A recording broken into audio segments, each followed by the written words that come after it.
नमाज का बयान। अल्लाह ताला के नज़दीक नमाज का बहुत बड़ा रुतबा है। कोई इबादत अल्लाह ताला के नज़दीक नमाज से ज्यादा प्यारी नहीं है। अल्लाह ताला ने अपने बंदों पर 5 वक्त की नमाजें फर्ज कर दी हैं। उनके पढ़ने का सवाब है और उनके छोड़ देने पर बड़ा गुनाह होता है। हदीस शरीफ में आया है कि जो कोई अच्छी तरह से वजू किया करे और खूब दिल लगाकर अच्छी तरह नमाज पढ़ा करे, कयामत के दिन अल्लाह ताला इसको छोटे छोटे गुनाह सब बख्श देगा और जन्नत देगा। और अन हजरत सल्लल्लाहु अलैहि वसल्लम ने फरमाया है कि नमाज दीन का सुकून है।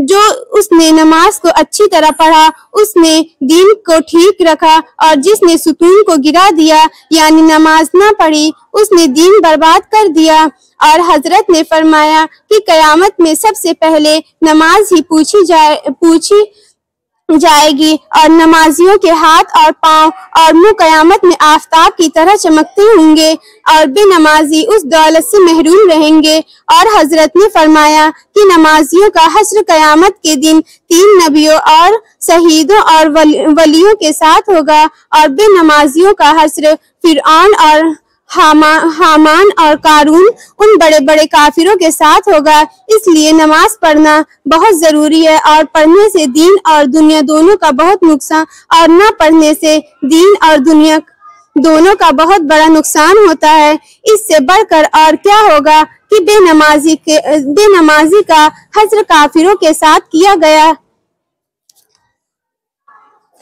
बेनमाजी काफिरों के बराबर समझा गया। खुदा की पनाह, नमाज ना पढ़ना कितनी बुरी बात है। अलबत्ता उन लोगों पर नमाज वाजिब नहीं जिन्होंने जिन्होंने और छोटी लड़की और लड़का जो अभी नौजवान ना हुए हो, बाकी सब मुसलमान पर फर्ज ही। लेकिन औलाद जब 7 वर्ष की हो जावे तो माँ बाप को हुक्म है कि उनको नमाज पढ़ावे, और जब 10 वर्ष की हो जावे तो मारकर पढ़ावे। और नमाज का छोड़ना कभी किसी वक्त दुरुस्त नहीं। जिस तरह हो सके नमाज जरूर पढ़े। अलबत्ता नमाज पढ़ना भूल गई, बल्कि यह याद न रहा। जब वक्त जाता रहा तब याद आया कि नमाज नहीं पढ़ी, या ऐसी गाफिल सो गई कि आंख न खुली और नमाज कज़ा हो गई, तो ऐसे वक्त गुनाह न होगा। लेकिन जब याद आवे और आंख खुले तो वजू करके फौरन नमाज पढ़ लेना फर्ज है। अलबत्ता अगर वह वक्त मुकर्रर हो तो जरा ठहर जावे